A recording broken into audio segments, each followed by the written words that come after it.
2022 was a record-breaking year for local fire departments. They answered more calls than ever before, but among their smallest call volume, actual fires. News Channel 2's Jolene Ferris reports. As local fire departments hash out their 2022 numbers, many are seeing prior call for service records shattered. The fire department did have its busiest year on record. We had about 17,209 calls for service last year. What might surprise you is the low number of actual building fires in Utica, only 42. The fire chief says they have prevention and education to thank for that.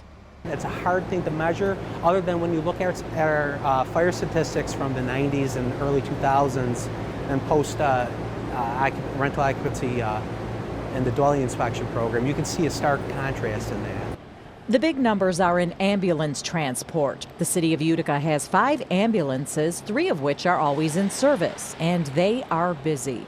We've had a lot of instances in the past 12 months where we've had outside agencies, outside ambulance agencies have to come into the city to provide transport because we're inundated sometimes with the amount of transports that we have.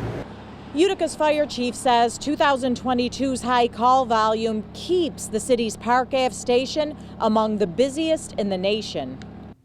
New Hartford Fire Department also had their highest call volume on record in 2022, nearly 1,500 calls, the lion's share in EMS calls.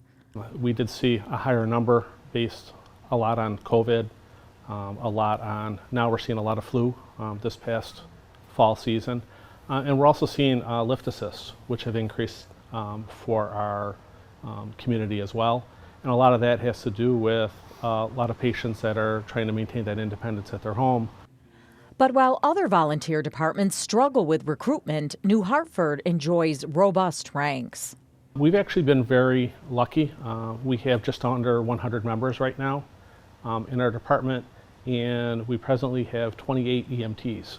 We've had a real influx of a younger generation coming in that want to do service for their communities.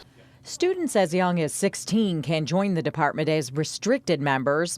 EMTs can now be certified at age 17 instead of 18, which helps. Jolene Ferris, News Channel 2.